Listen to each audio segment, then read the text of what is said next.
ya babulu da gu'i super glue. Dan sholi ka ta yau mai shiru ce kenan. Allah kyauta. Sweet. kai أعطيناك الكوثر ربنا آتنا في الدنيا حسنة وفي الآخرة حسنة وقنا عذاب النار. I fled to Nigeria, my country. What? Hasbunallahu wa ni'mal wakil. Me faru? Kajiwa. Wannan damage ya zai zo ya haka. Ka duba kifi da Allah. Ya zo ya girma kamar alade. Kifi kamar alade. A nan wajen? Wannan arnanciwa. Wannan kifayen yanzu dai sun zama arnamun kawai su zo suna yawa kan titi. Kuma akan titi ka gani ina a gidan uwarwa ga titi ana.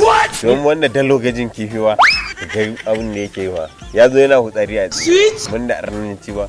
Arnan kifi. Duk yanzu kifi sun zama arnaye. Sun zama pagan. Kifin? Dama a cikin kifayen akwai pagan? Wanda arnanciwa arnan kifi. Shi kifin? Yawa na. Allah ya kyauta. Allah ba mu lafiya. Ka gaya musu su daina Allah don ba zan kyale su ba. Ka ga Allah ya ishe ka. Allah ya isa. Cajin yayi yawa.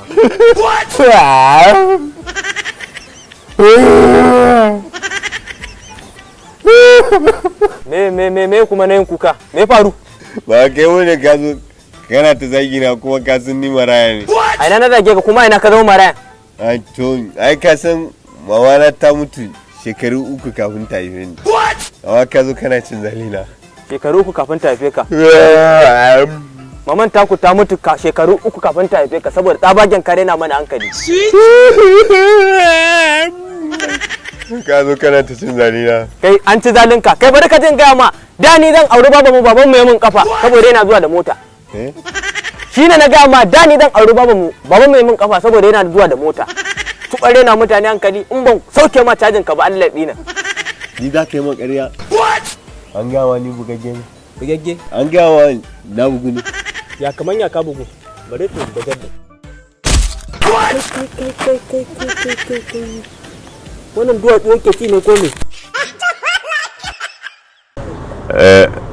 Ya gwana. To ga wani gagarumin shirin da muke so mu sako muku shi a kwanan nan wato asibitin dan sholi. Asibitin dan sholi. Asibitin dan sholi. Asibitin dan sholi. Asibitin dan sholi. Asibitin dan sholi. Asibitin dan sholi. Asibitin dan sholi.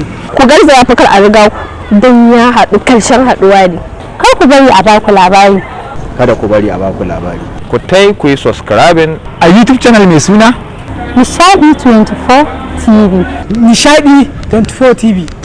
Domin samun more kallon wannan shiri ku je ku yi subscribe a wannan YouTube channel mai suna Nishadi 24 TV.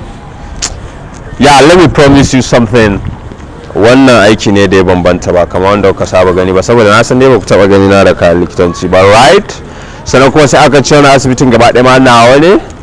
So I think kawai dai a takaice ya ce muku na zo muku da tsaraba a kafta ku danna subscribe. Asibitin dan sholi Nishadi 24 TV.